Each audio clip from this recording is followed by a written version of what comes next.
Good evening.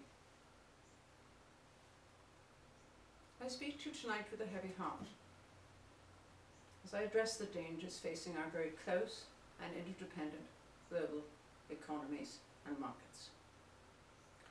Without what must be iconoclastic action and equally as extreme change in the irresponsible and habitual spending of our once steady allies, the Americans, our very way of life, our freedoms are at risk.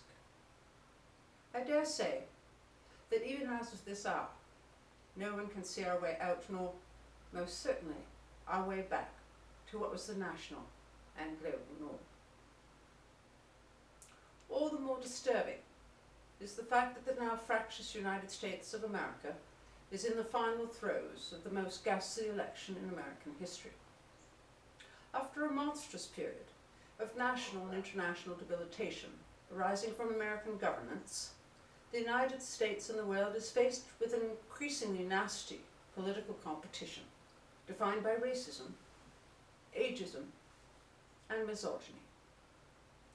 Had my dear friend and sensible and experienced senator from New York have prevailed as the leader of her party, in spite of her opponent's long-planned and final surge of modern political shenanigans, and then had she had the opportunity to choose a partner in governance, I would not be as fearful for us all as I am on this day.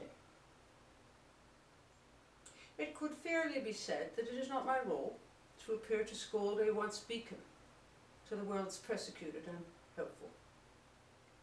However, perhaps it is safest for me to say that it is time America faced the reality and the necessity of interdependent nationhood. An adolescent country, a geographic space with population and government, but with only fledgling nationhood, America must now adopt the posture of a responsible and accountable nation, among others.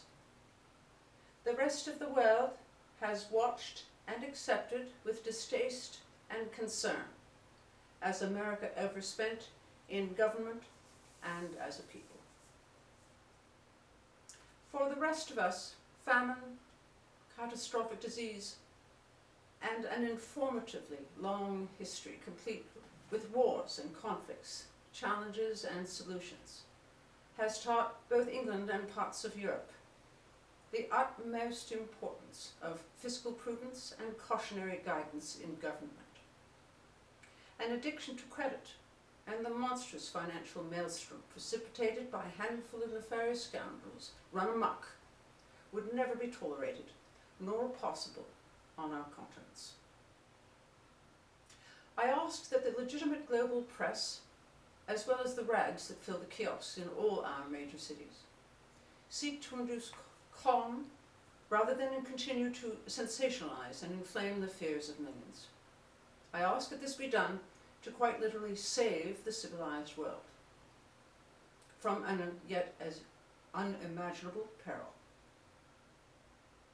As Queen, I deem this period in all our lives as a sufficiently dire time for me to do something I've never done in the decades of my rule.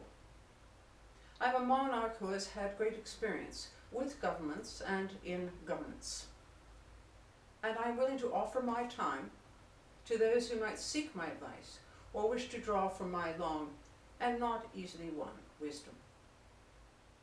Most of you watching this broadcast tonight know where to find me.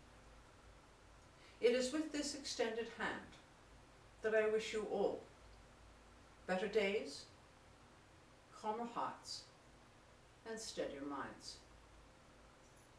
Good night.